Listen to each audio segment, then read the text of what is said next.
एक बात कल की और हम कह दें, कहना बहुत जरूरी है इसलिए कह देते हैं। कल इस कुंभ महापर्व का एक विशिष्ट महापर्व है। एकादशी तो है ही, कल षठ तिला एकादशी है। कौन सी एकादशी है? षठ तिला। कल 6 प्रकार से तिल का उपयोग करके ही एकादशी व्रत करना चाहिए। यद्यपि तिल धान्य है, लेकिन एकादशी के दिन षठ तिला में तिल लेने का विधान है, शास्त्रीय विधान है। इसलिए कल 6 प्रकार से तिल का उपयोग करना चाहिए। जिनकी सामर्थ्य हो वे जरूर इस महापर्व का त्रिवेणी स्नान अवश्य करें। त्रिवेणी स्नान के बारे में भी एक बात बता देते हैं। लोग सोचते हैं कि वहाँ संगम पर जाएंगे जहाँ खूब भीड़ हो रही है तभी त्रिवेणी स्नान होगा। ऐसा नहीं है। पौराणिक प्रमाणों के अनुसार जो त्रिकोण क्षेत्र है उसको संगम कहा गया। झूसी, अरेल और प्रयाग, ये त्रिकोण है। इसके मध्य का जो क्षेत्र है, इस मध्य के क्षेत्र में आप कहीं भी स्नान करेंगे आपको संगम स्नान का पुण्य प्राप्त होगा।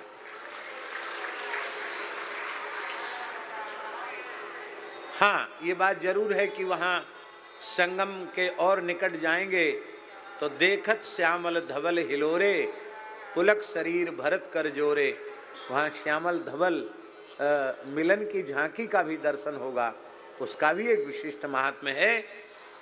हमारे मखान बाबा जी जा रहे थे, बोले नहीं बाबा तबीयत ठीक नहीं है, अब हम चले जाएंगे। तो हमने कहा पता नहीं, यह जो महापर्व आया है बाबा, ज्योतिष शास्त्र के अनुसार 144 वर्ष के बाद आया। हम लोग यहाँ जितने लोग बैठे हैं इनमें कोई 44 वर्ष बाद की भी गारंटी लेने वाला नहीं है। हम तो नहीं ले सकते 44 साल बाद की गारंटी। आप लोगों में कोई विशेष सामर्थ्यवान हो तो पता नहीं। किसने देखा है क्या समय है? तो कल एक बहुत विशिष्ट महापर्व है। उस महापर्व पर त्रिवेणी स्नान आप अवश्य करें। और जिनका कल स्नान हो गया वो समझें अपने मन में कि कुंभ स्नान उनका हो गया, ऐसा नहीं। तो 6 प्रकार से तिल का प्रयोग, उसके बारे में हम बता दें आपको। जब सूर्य मकर राशि में प्रवेश करते हैं और जब तक मकर में रहते हैं तब तक प्रतिदिन तिल शरीर में लगाना चाहिए। तिल भगवान के पसीने से उत्पन्न हुआ है। भगवान यज्ञ नारायण के पसीने से तिल की उत्पत्ति हुई है। इसलिए पितृकर्म में भी तिल है, देव कर्म में भी तिल है और ऋषि कर्म में भी तिल है। तिल की बड़ी भारी महिमा। तिल दान महादान, भगवान के स्वेद से उत्पत्ति है तिल की। तो पूरे महीना जब सूर्य मकर राशि में प्रवेश करते हैं जब तक रहते हैं 1 महीना, माघ मकर गत रवि जब हुई, पूरे महीना केवल तिल से ऊटन लगाकर स्नान कर ले तो पुराणों में लिखा है संपूर्ण पापों से मुक्त होकर वैकुंठ का अधिकारी हो जाएगा। भगवत कृपा से अपने राम तो रोज तिल को पीस करके भिजा करके सवेरे रोज स्नान कर रहे हैं तिल से। यद्यपि शरीर का कुछ धर्म ऐसा विकृत है कि चाह कर भी रोज त्रिवेणी स्नान तो नहीं हो रहा है, पर हमारे संत बड़े दयालु हैं, वो त्रिवेणी स्नान के लिए जाते हैं। हमारे निकट ठाकुर जी की सेवा में रहने वाले, अब वो नित्य प्रति रोज त्रिवेणी जी से जल लाते हैं। उसी को थोड़ा हल्का गुनगुना करके हम स्नान तो त्रिवेणी जल से रोज करते हैं, लेकिन प्रत्यक्ष त्रिवेणी स्नान में जाना थोड़ा कठिन है। क्योंकि शरीर की शीतल प्रकृति है और फिर 10-5 मिनट बोल रहे हैं, वो बोलना भी बंद हो जाए, वो ठीक नहीं। इस कारण से हम रोज़ तो नहीं जा पा रहे हैं, पर कल भगवान से प्रार्थना करते हैं कि कल हम भी कम से कम वहाँ प्रत्यक्ष जाकर गोता लगावें। तो गिनती कर लो, फिर वैसा करना, जितना संभव हो उतना करना। तिलोदवर्ती, तिलस्नाई, तिल होता, तिलोद की, तिलभुक, तिलदाता च, षट तिला पापनाशिनी। तिलोदवर्ती, थोड़ा सा तिल भिजा दो पानी में और सवेरे सिल लोढ़ी पर पीस लो। आजकल सिल लोढ़ी तो खत्म हो गई, कौन सी वो मशीन चली है उसमें भी पिस जाता है। क्या कहते हैं उस मशीन को? मिक्सर। मिक्सर में भी पिस जाता है। तो तिल को भिजाकर उसको पीसकर स्नान के बाद, क्योंकि तीर्थ स्नान पवित्र होकर के ही करना चाहिए, एक बार स्नान कर ले और फिर तिल लगा कर के, तिल का उबटन शरीर में लगाकर स्नान करना। भगवान यज्ञवराह का स्मरण करते हुए यज्ञवराहाय नमः, विष्णवे नमः, नारायणाय नमः, इस तरह से गोविंदाय नमः भगवान के नामों का उच्चारण करके तिल लगाना चाहिए। उसका एक भाग मस्तक में और मस्तक से हृदय तक लगाना चाहिए। फिर हाथ धो करके दूसरा भाग ये दाहिने हाथ से लगाना है, दूसरा भाग नाभि से कमर तक बाएं हाथ से लगाना चाहिए, फिर तीसरा भाग घुटने से पैर तक लगाना चाहिए। ये शास्त्रीय विधि है। इस तरह से, और वह तिल का उबटन शरीर में लगाना। तिलोदवर्ती एक हो गया। दूसरा है तिलस्नाई।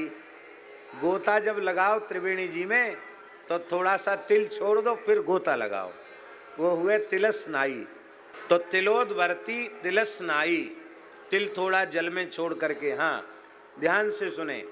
दूसरा प्रकार है कमंडल में या लोटा में तिल थोड़ा डाल दो, ठीक है, और फिर जल में डुबा लो, त्रिवेणी जी के जल में, फिर नहा लो, तो तिल स्नान हो गया। तिलोदवर्ती, तिलस्नाई। और तिल होता, थोड़ा सा तिल अग्नि में स्वाहा स्वाहा स्वाहा। और तिलोदकी, तिल लेकर के तर्पण, देवर्षि पितृ तर्पण। तो कितना हो गया? तिलोदवर्ती, तिलस्नाई, तिल होता और तिलोदकी। और तिलभुक, तिल का भोजन करना, तिल खाना। तो कल तिल का भोग लगेगा ठाकुर जी को। मखान बाबा मखाना लाए हैं, उसका भी भोग लगेगा सबको। संतों को फलाहार में मखाना, तिलकुट, ये सब प्रसाद में सब पावेंगे कल प्रेम से। तो तिल पाना है। और छठा प्रकार है तिल दाता, तिल का दान करना। जो सामर्थ्यवान हैं उन्हें तो अपनी सामर्थ्य के अनुसार अधिक से अधिक तिल का दान करना चाहिए। श्री नंद बाबा ने भगवान बालकृष्ण प्रभु के नंदोत्सव पर 7 तिल के पहाड़ बनाकर उनमें खजाना छिपा करके, 7 खजाने छिपा करके 7 तिल के पर्वतों का दान किया। इसलिए महामना नंदस्त्वात्मज उत्पन्ने जाता लादो महामना। महामना का अर्थ है बटोही झाजी। उसका अर्थ है कंजूस के घर में भगवान नहीं आते हैं, महामना के घर में भगवान आते हैं। अत्यंत उदार अपना हृदय कर लो, हृदय के कपाट खोल दो तो ठाकुर जी आ जाए। भैया जी, मरने के बाद तो कुछ काम आने वाला है नहीं, आएगा तो दूसरे लोगों के काम आएगा, अपने तो काम आने वाला है नहीं। तो अपनी आंख मूंदने के बाद तो प्रलय हो गया। हमारे लिए तो प्रलय हो गया कि नहीं हो गया? और यदि पुनर्जन्म लेके आना है तो जो कुछ सत्पात्र में दिया गया वो कई गुणित होकर मिलने वाला है। और भगवत कृपा से पूर्ण ज्ञान पूर्ण भक्ति प्रकट हो गई, भगवत प्रेम प्रकट हो गया और लौट के आना ही नहीं है, तो भी फिर बचाने का सोचने का क्या फायदा। इसलिए खूब लुटाओ। आज हम जगदीश दास जी से, बाबूजी से कह रहे थे कि आप ऐसे करोगे ना, ऐसे ऐसा हाथ है, ऐसे करोगे तो ठाकुर जी के यहाँ से मुट्ठी बंद हो जाएगी, और ये हाथ ऐसे करोगे तो ठाकुर जी ऐसे ऐसे करने लग जाएंगे। इसलिए भगवान के सहारे रहो।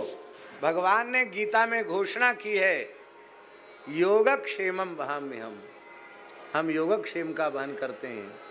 और ये बात बिल्कुल सत्य है। कोई मनुष्य यदि अपने मन में यह अहंकार करता है कि मेरे द्वारा हो रहा है या मैं करने वाला हूं, तो हम समझते धरती पर उससे बड़ा महामूर्ख कोई दूसरा नहीं है। क्योंकि कर्ता कारिता भगवान ही हैं और कोई दूसरा नहीं है। ये सारी व्यवस्था भगवान के द्वारा संचालित हो रही है, इसके पीछे कोई मनुष्य नहीं है। जिस भाग्यशाली जीव को भगवान ने निमित्त बना लिया है, सेवा का तनिक सौभाग्य दे दिया है, वह अपने को कृतार्थ माने, कृतकृत्य माने कि रघुनाथ जी की कितनी कृपा है। भगवान ने कृपा करके हमारी वस्तु को अपनी सेवा में स्वीकार किया है। ये भाव मन में रहेगा तो ही उसका लाभ होगा। तो उतना तिल का दान करना। तो अब 7 तिल के पहाड़ तो नंद बाबा दान करेंगे। नंद बाबा के जैसे तो नंद बाबा ही हैं, दूसरा कहाँ खोजने जाएंगे, कहाँ मिलेंगे नंद बाबा। पर भैया उतना न कर सको तो कम से कम 1.25 सेर तिल का दान अवश्य करना। उतना भी न कर सको तो कम से कम 250 ग्राम तिल का दान किसी भी पवित्र ब्राह्मण को, साधुओं को नहीं। हाँ, भले ही साधु ब्राह्मण कुलोत्पन्न ही क्यों न हो, पर चतुर्थाश्रम की दीक्षा लेने के बाद, स्वामी जी शास्त्र की बात है ये, भले ही हमारा शरीर विप्रकुल में उत्पन्न हुआ है, लेकिन साधु सन्यासी बनने के बाद संकल्पित दान लेने की पात्रता समाप्त हो जाती। इसलिए संकल्पित दान पवित्र संध्योपासन संपन्न पवित्र वैष्णव वैदिक ब्राह्मण को ही दान करना चाहिए। बाकी ठाकुर जी को भेंट करो, गौ की सेवा करो। और कल षठ तिला है तो अक्षय तृतीया को इस अक्षय पुण्य के महापर्व पर अक्षय गो सेवा करके भी आप अक्षय लाभ प्राप्त कर सकते हैं। तो कल ये षठ तिला का महापर्व है। कथा के क्रम में फिर हम नहीं कह पाते, इसलिए मैंने आज ही कह दिया कि जिसमें ज़्यादा से ज़्यादा लोगों को लाभ मिल जाए। जो लोग इस यंत्र के माध्यम से दूर बैठे सुन रहे हैं, उनके पास जो कोई निकट में महान तीर्थ हो, वहीं जाकर 6 प्रकार से तिल का प्रयोग करके स्नान करेंगे तो उनको भी षठतिला एकादशी का पुण्य प्राप्त हो जाएगा। और महाराज जी एक बात है, हजारों कोस दूर आप खड़े हैं और स्नान के समय यदि आपने ये मंत्र बोल लिया, त्रिवेणीम माधवम सोमम भरद्वाजं च वासुकिम वंदे क्षयवटम शेषम प्रयागम तीर्थनायकम, ये मंत्र यदि आपने बोल लिया तो वहीं स्नान करते समय तीर्थराज प्रयाग के स्नान का पुण्य आपको वहीं मिल जाएगा। हमारे यहाँ सब सुविधा है। हाँ, अब एक और बात है, कोई सर्वथा अकिंचन हो, एक पैसा भी किसी के पास न हो, संग्रह परिग्रह बिल्कुल न हो, पैसा छूता ही न हो, तो अब वो बेचारा क्या करे। तिलोदवर्ती तिल स्नाई तिल होता तिलोदकी तिल भुक तिल दाता च, वो क्या करे। भैया ये सब उन लोगों के लिए ही जो संसार की प्रवृत्ति में पड़े हुए हैं, जो सर्वथा विरक्त हैं, उनके लिए तो हरिनाम से बढ़कर कुछ नहीं है। सारे संसार के शुभ कर्म करोड़ों करोड़ों बार किए जाएं, उनका सम्मिलित पुण्य एक बार हरि शब्द के उच्चारण के 16वें अंश की बराबरी नहीं कर सकता। इसलिए जो एकदम फक्कड़ हैं उनके लिए भी सुविधा है। और अब एक बात और है, मान लो न तो पूरे इधर हैं और न पूरे उधर हैं, तो भगवान नाम लेते हुए यदि सचतिला करेंगे तो उसका और अधिक महात्म्य हो जाएगा। श्री सीताराम प्रतिदिन सत्संग एवं दर्शन के लिए श्री महाराज जी के ऑफिशियल चैनल को जरूर सब्सक्राइब करें।